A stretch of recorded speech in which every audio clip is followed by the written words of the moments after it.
Irmãos.com.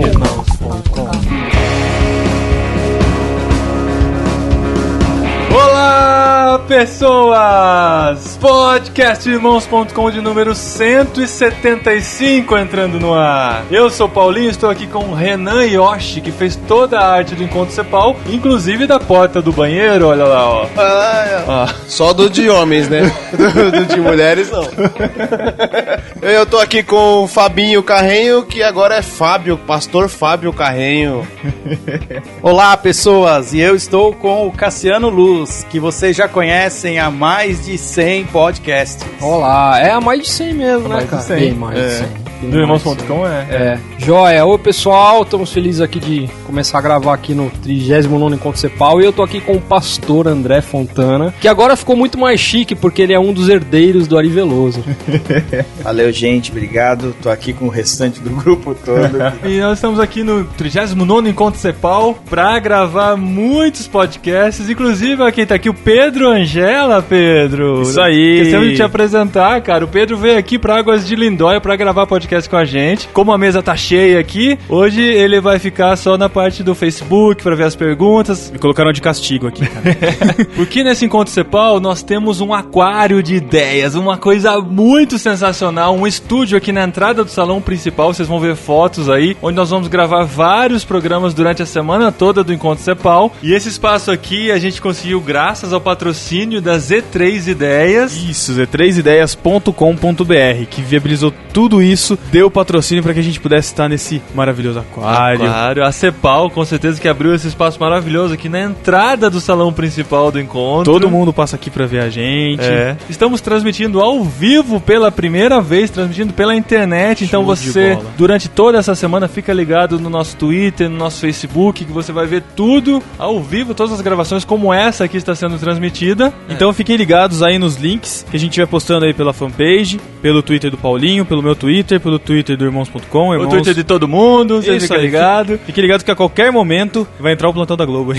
Tô brincando. E essa transmissão ao vivo também é um oferecimento da Holland, a própria Holland, não é uma distribuidora da Holland, não. A própria Holland nos procurou, nos ofereceu uma mesa de vídeo aqui maravilhosa, com 4 canais, tudo. A gente vai alternando entre as câmeras, vocês estão aí em casa, no momento aqui da transmissão, estão vendo a gente gravando esse podcast ao vivo. Cara, é muito chique, cara, esse negócio aqui, tô me sentindo uma celebridade aqui sendo filmado a todo momento.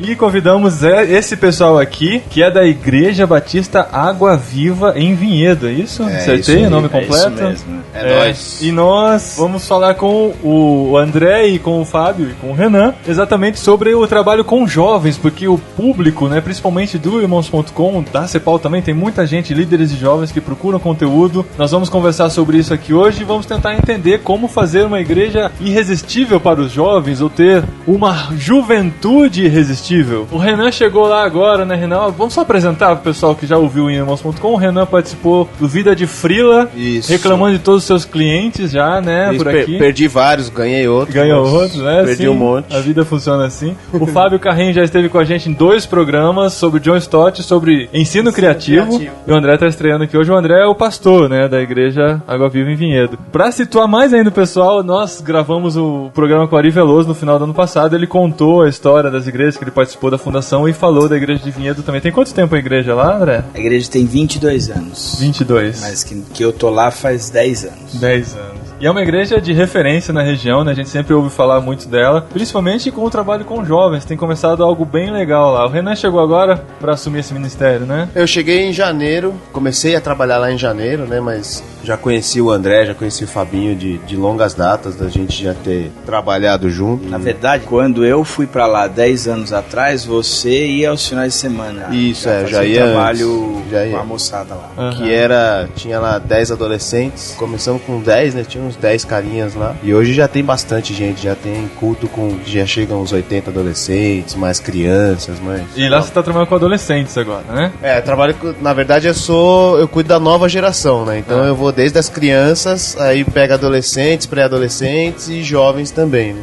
Eu falo pra galera que é de 0 a 35 anos. Ah, é? 35 não, né? Pode ser um pouco Você mais. já tá com 35? Eu não cheguei lá ainda. Larga você mentiroso, cara. Não pode falar a idade aqui no podcast, que nego depois vai ficar escrevendo no comentário lá.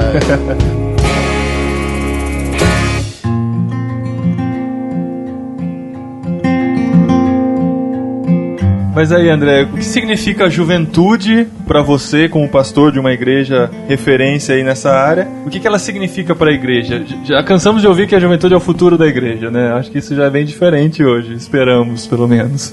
Tem muito a ver com o conceito da continuidade, não é que é o futuro. Acho muito triste a história de Josué, quando diz que Josué morreu e a geração dele se juntou a ele, né? Na morte, lá não sei se foi no mesmo caixão, mas se juntou ali todo mundo e se levantou uma nova geração que não conhecia Deus nem os feitos dele. Então não adianta a gente fazer uma igreja gigantesca, bacana, simpática, essas coisas, se a gente não investir numa nova geração que vai dar continuidade àquilo que a gente crê, a maneira como Deus tem trabalhado nas nossas vidas, não necessariamente a manutenção da igreja, mas a manutenção da fé. Então investir em nova geração para mim é importantíssimo. E você, Renan, o que você enxerga desse trabalho com adolescentes? Porque é difícil gente que gosta de trabalhar com adolescente, né? É difícil. Geralmente é o pai que vê o filho se tornando adolescente. Exato. E vê a necessidade de que eles o cara fica cuidar aflito. daquele filho dele. Exatamente. Fica aflito, meu filho vai se perder. Ele vai lá, eu quero ajudar como voluntário, eu posso ajudar, tal.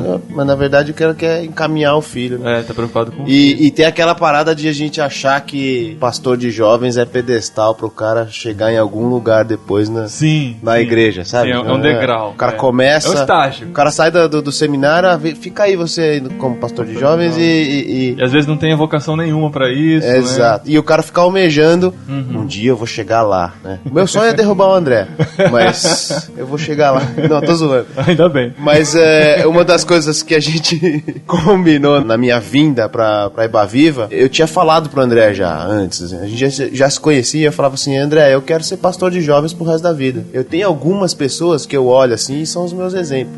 Marcelo Gualberto, por exemplo, o cara tem aí quase seus 60 anos, se não tem mais, entendeu? E tá aí cuidando de juventude ainda. Ele gravou com a gente já, inclusive. Ele gravou. Mas o próprio Jaziel, né? Sim. Se você olha, ele tá lá também no JV cuidando. Então, assim, eu olho pra esses caras e falo, não, eu posso também, entendeu? Eu não sou aquele cara que vai ficar velhinho, caquético e fala, vem aqui, meu jovenzinho, não sei. Né? Como é que é? É que tá gravando, cara, tem imagem. Eu podia fazer o banguelinha aqui, mas... Sabe aquele velhinho banguelinha com bengalinha assim? Vem, meu jovenzinho, olha, eu vi você quando tinha as fraldas. Assim. Mas dá pra gente andar junto com a pessoa, entendeu? Eu não acompanho mais eles em coisas que eles fazem. Eu não jogo mais bola tão bem quanto eu jogava antes. Já jogou bola pra caralho.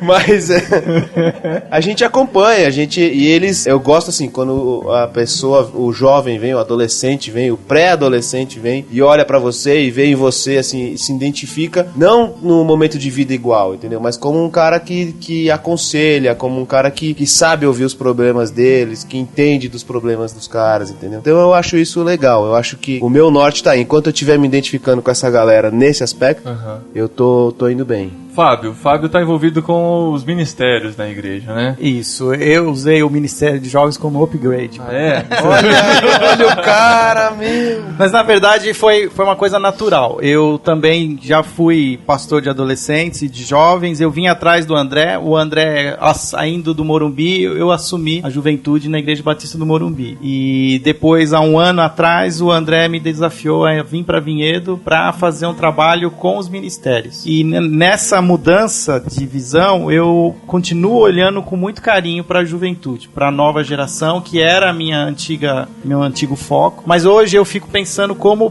fazer a juventude ser integrada à igreja, aos demais ministérios, que não ser uma igreja separada, porque às vezes você tem um ministério muito forte de jovens, mas ele se torna tão forte, ou de adolescentes, e ele é separado da igreja, uma segunda igreja dentro da igreja. Então hoje o meu desafio é fazer a igreja ser sensível a todas as gerações, né? Não, é muito legal porque isso acontece muito mesmo, né? A gente pensa assim, vamos fazer um culto que seja atraente para pros jovens também, pra que eles sintam interesse. Ah, não, mas os jovens já tem o culto deles, é no sábado à noite. Lá eles fazem o que eles querem, aqui a gente vai fazer do nosso jeito e tal, né? E o que significa uma igreja ser irresistível para os jovens também? É ter um culto de jovens, que é a cara deles, mas o resto do que acontece na igreja não ser a cara dos jovens? Como que vocês entendem isso? A gente tem o nosso trabalho lá com jovens, com adolescentes, com crianças, quando o culto de adultos está acontecendo, e a gente chama de adultos os caras acima de 18 anos. Tem um trabalho com pré-adolescentes e adolescentes paralelos e um com criança paralelo. Então a gente tem os cultos, em geral são simultâneos, né, voltado para a linguagem deles, mas a gente ama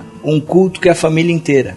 Então, de vez em quando, às quartas-feiras ou mesmo no domingo, a gente prepara um culto para a família inteira. Hoje a gente estava reunido aqui, a moçada estava mandando um e-mail dizendo, domingo é dia das mães, que tal a gente fazer um culto todo mundo juntos? E, então, o que eu percebo é, a nossa igreja lá, o pessoal curte... Tá junto com todo mundo.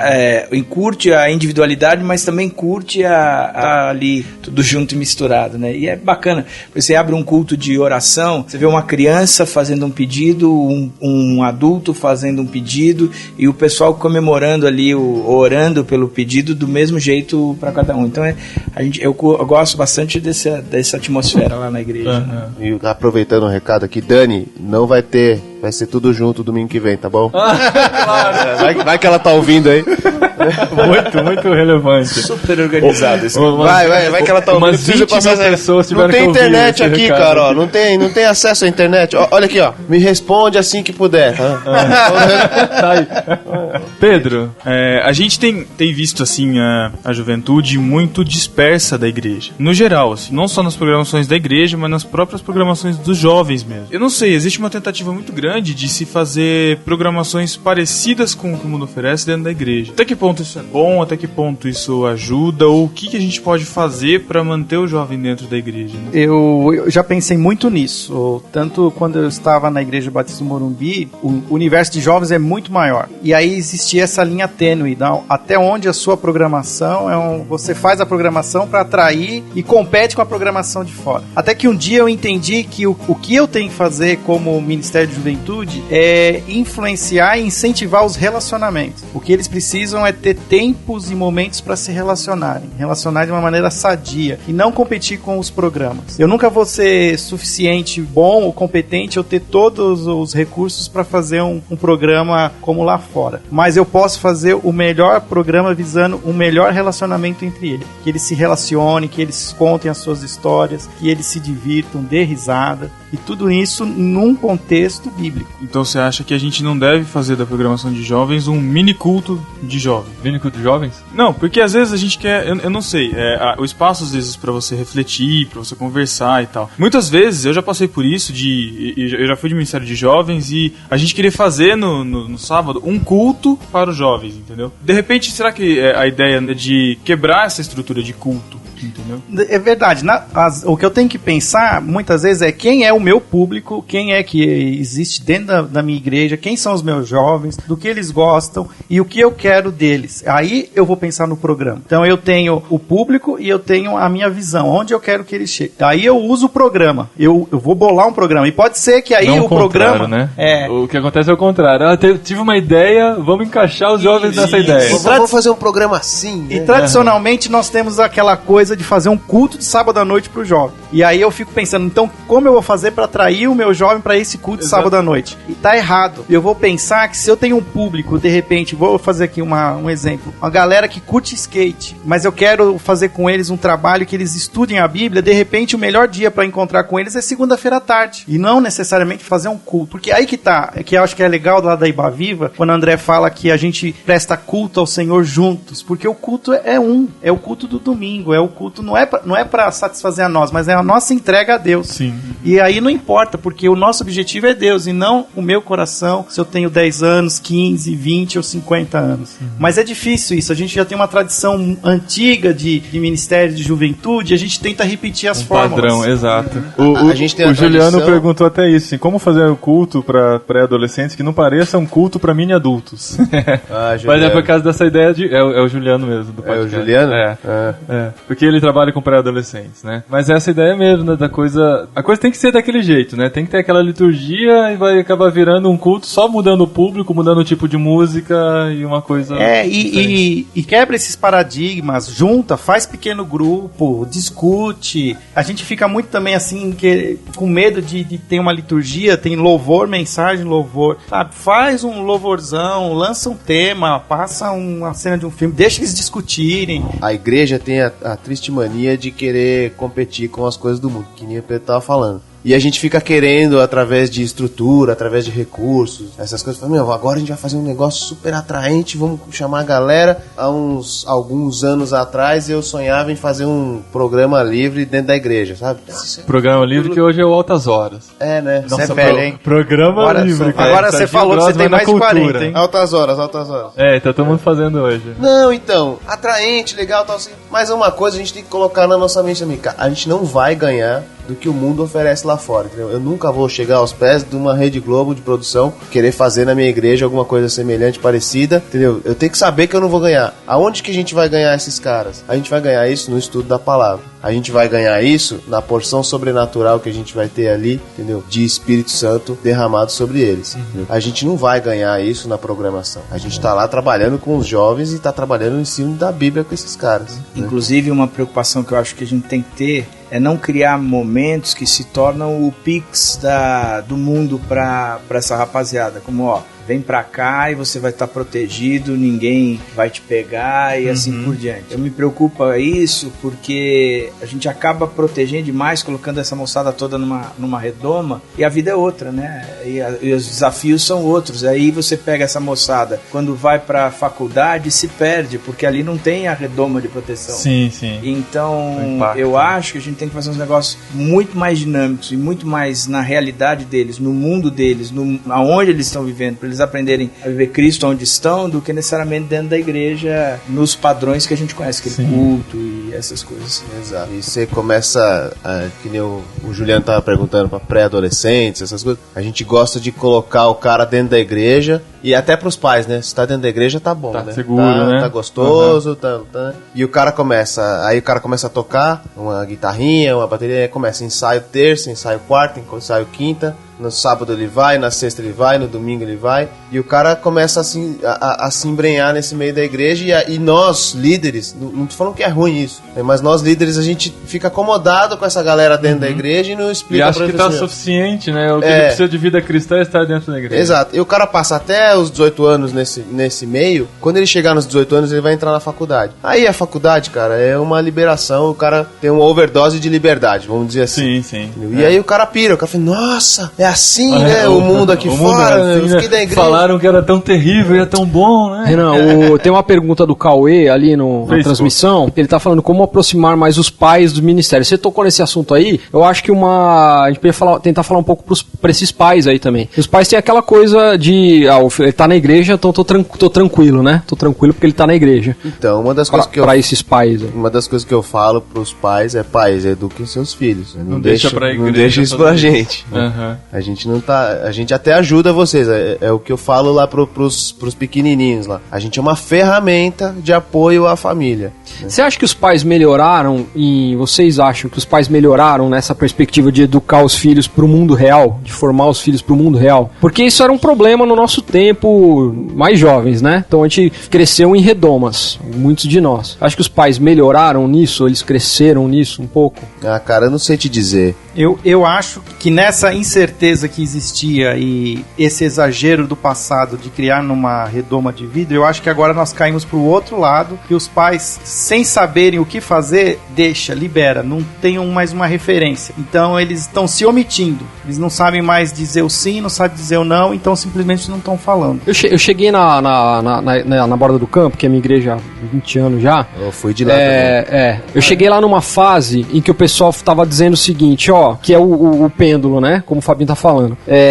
Não precisa ficar vindo pra igreja, esse negócio. Vai pra praia no final de semana, leva a tua família lá, é importante a família ficar junto e tal. E teve uma geração lá que pagou um preço ruim por isso. Então tem um retorno assim de não, vamos levar nosso filho pra igreja no final de semana, entendeu? Mesmo que a gente tá viajando sábado, vamos voltar domingo e vamos estar na igreja no domingo. Então esse pêndulo fica de um lado pro outro, né? Fica. E eu acho que aonde está o nosso desafio hoje como pastores e até líderes de jovens? Promover o relacionamento dos jovens, mas ajudar os pais a serem pais e ajudarem as mães a serem mães. Porque é o que está faltando. Porque nós nunca vamos ser os pais e as mães desses jovens. Nós vamos ser parceiros, líderes, pastores, mentores. Mas os pais hoje não sabem ser pais. E eu acho que esse seria assim um Ministério de Juventude 2.2, segunda versão, que alcança os pais. Você não alcança só mais os filhos, você tem que alcançar os pais. E o que tem acontecido às vezes em algumas grandes igrejas, e era assim às vezes lá no Morumbi, é que parecia que nós éramos prestadores de serviço. Eu fiquei sabendo de uma vez de uma família que deixava os filhos no culto do Morumbi Kids e ia fazer compra no supermercado. Aproveitava o domingo que tinha menos, né, quantidade de gente no supermercado e ia fazer... É mais barato deixar lá do que pagar por aquele negócio de cuidar no supermercado. Do que deixar... Pagar pros monitores daquela portinha ali, né? Mas eu acho que é isso. A gente tem que desconstruir e construir de novo algo diferente.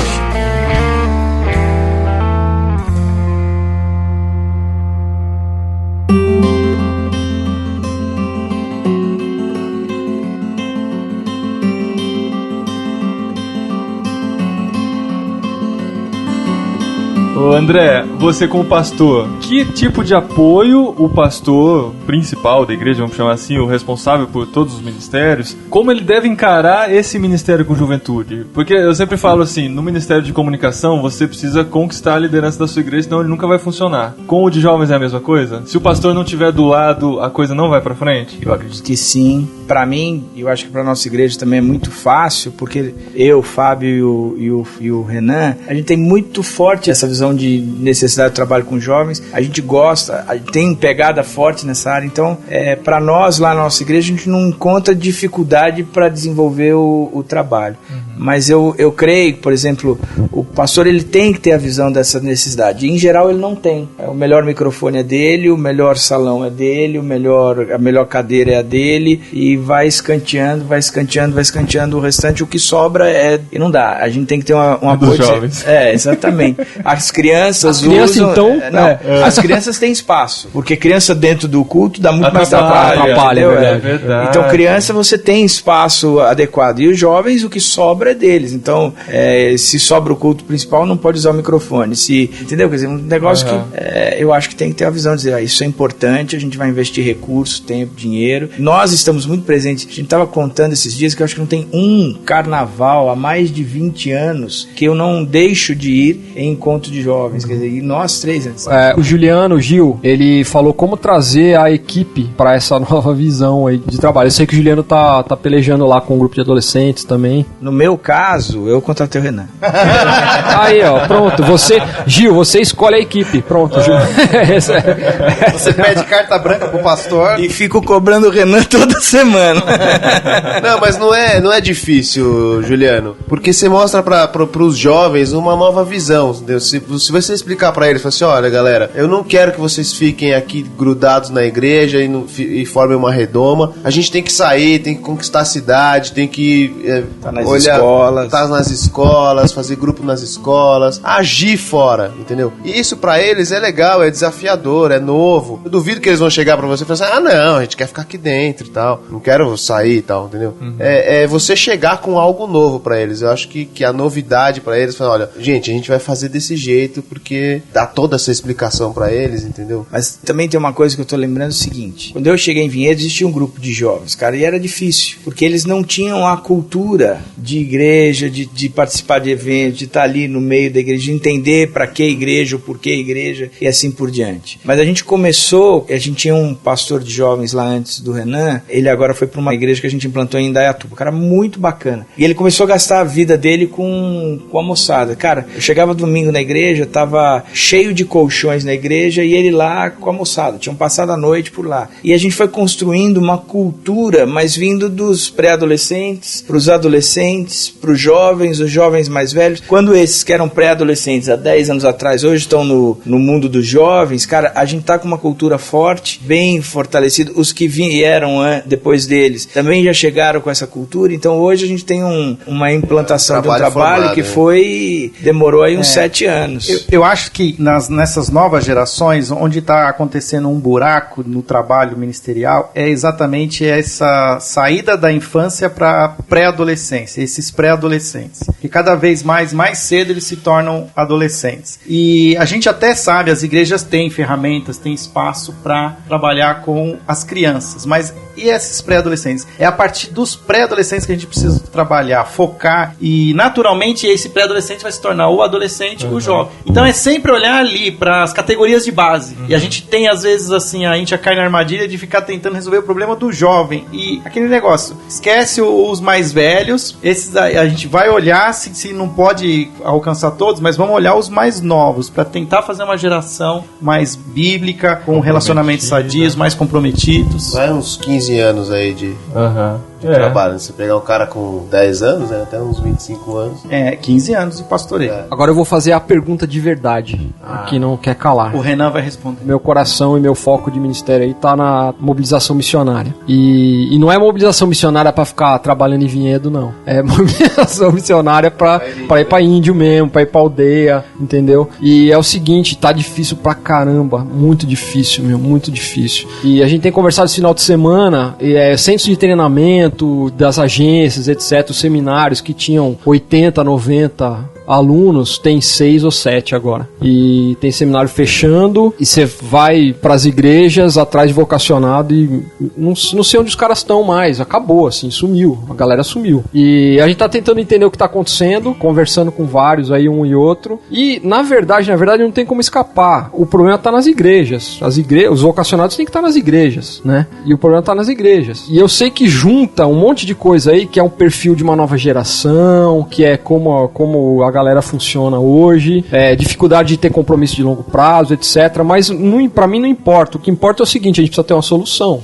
Mas a Bíblia dá a solução, né? Se você pensa em Lucas 10, que diz: a seara é grande, os trabalhadores são poucos. Rogai, pois, ao Senhor da seara que envie trabalhadores. Na minha opinião, o erro é da atual liderança que ora pouco. Então, se novos líderes não estão surgindo, é porque nós, líderes atuais, nós não estamos orando pelo surgimento desses novos líderes. Porque a seara continua grande aí fora. Eu particularmente acho que a gente vive um mundo muito plástico, assim, muito maquiado, onde igreja tem muito a ver mais com a instituição do que, puxa vida, vamos alcançar esse povo, para esse povo alcançar outros, trabalhar no discipulado, porque dá trabalho, discipulado dá trabalho. Quer dizer, nós somos amigos há mais de 20 anos, cara, a gente já viajou muito junto, a gente já dormiu, a gente brinca, a gente dormia na capa da prancha, não parece, mas a gente pegou onda no passado, hoje tá mais pra como chama, boia de sinalização de navio do que qualquer coisa, mas a gente dormia na capa. Veste uma camiseta vermelha e fica parado lá.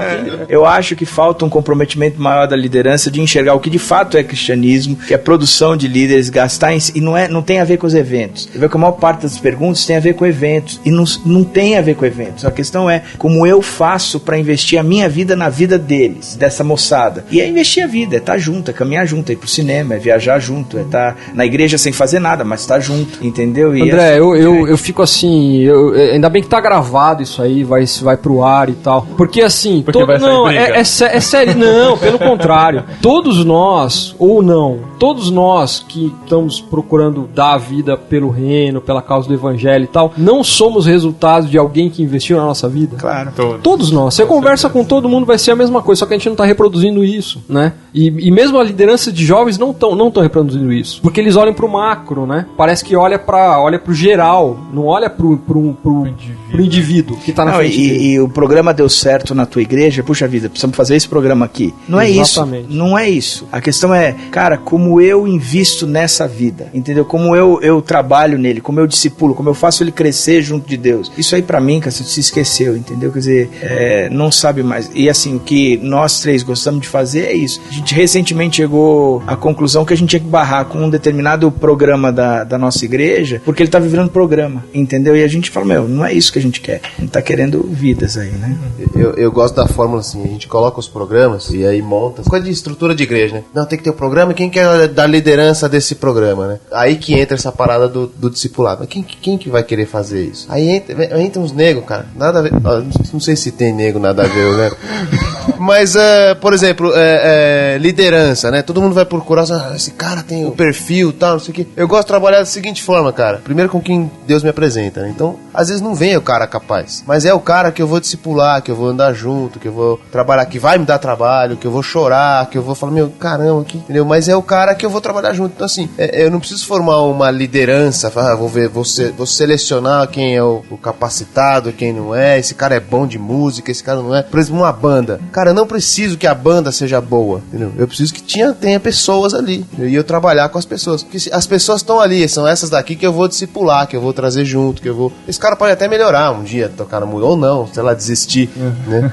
Eu já não tô mais interessado na qualidade do meu programa, entendeu? Eu tô interessado nas pessoas que Deus tá me trazendo. Eu tô pensando aqui ainda na sua pergunta, Cassiano, né?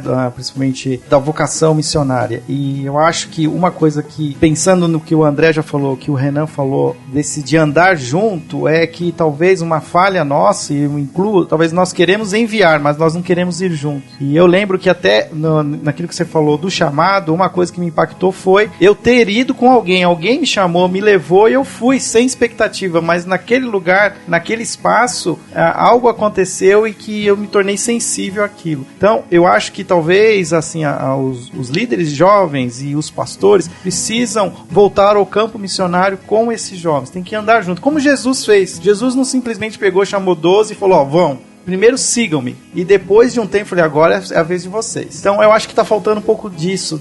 Nós sabemos aonde estão as necessidades, nós queremos que vão outros, né? Mas nós não estamos indo juntos. Talvez nós temos que ir juntos. Talvez é por aí o caminho, a resposta. Fabinho, você foi lá pra aldeia. Que ano que foi aquilo? Aquilo lá foi 2000. Deixaram você voltar, cara? Era meu segundo ano na aldeia, cara. Foi e aquele grupo, foi. No Cajaí, Boa Vista. Ficou lá um tempo lá. Ficou o quê? Uma semana na aldeia. Foi, e aquilo impactou minha vida, meu coração. Eu sabia de um chamado que eu tinha, mas até então eu tinha me casado. Eu lembro que foi em 99, foi minha primeira viagem assim, sozinho, depois que eu tinha casado. Você estava casado já? Achei já. E eu sabia que eu tinha uma vocação pastoral. E eu conhecendo o trabalho ali do Miltinho e vendo aqueles 20 anos dele trabalhando com os índios, que parece que você repete a mesma coisa, você não vê a coisa crescendo. E eu falei, cara, o cara teve as mães de ficar aqui 20 anos da vida dele pra falar algo de Jesus pra esses caras. Eu quero fazer isso. Eu voltei pra casa, pra São Paulo, e falei pra Dani, eu vou investir no meu chamado, eu vou fazer uma faculdade teológica. E aí foi que eu fui fazer a faculdade teológica. Que legal. Muito legal, cara. É muito bom ver que o papo foi pra esse lado missões, né? Porque parece que assim, ou você fala de jovens ou fala de missões, né? As coisas não estão ligadas. Foi legal trazer isso pra junto dos jovens também, porque o impacto começa realmente até antes dos jovens, né? Mas eu também estou envolvido com missões, sou missionário hoje por causa disso, porque foi trabalhado na minha vida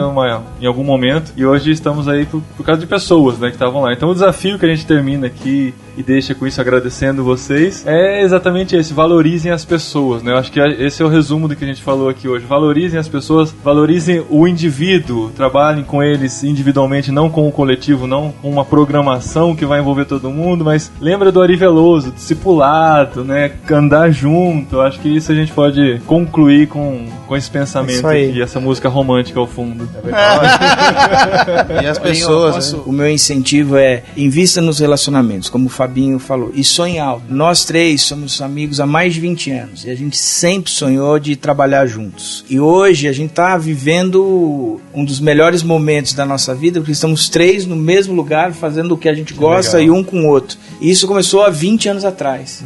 Então, o meu incentivo, gente, não deixe de sonhar, continuem orando, mas invistam a vida no reino e vocês vão ver que a aventura é muito maior do que vocês podem pensar, entendeu? Quer dizer, muito maior mesmo. É isso aí.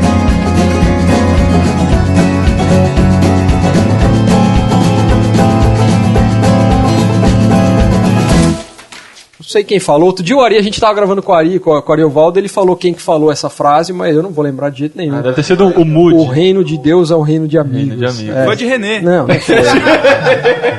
O Ed René, quando ele fala que ele ouviu do Ari. Aí eu falei, Ari, quem que foi que falou? Aí o Ari falou, foi o... Aí eu falei, foi René Chiva. Ele falou. Fala no microfone, cara. Falei mesmo. Nos meus aconselhamentos eu falei pra ele. Falei mesmo. Arizão, Sexta-feira tem aconselhamento. Tá confirmado. Confirmado. Pô, ele tá chegando sexta-feira. amanhã aqui, cara. Leva a Bíblia, meu. Eu nunca leva a Bíblia. Leva a Bíblia. Decorar o versículo. Decorar o versículo da semana. Lição, decorar a lição. Ai, esses meus discípulos, cara.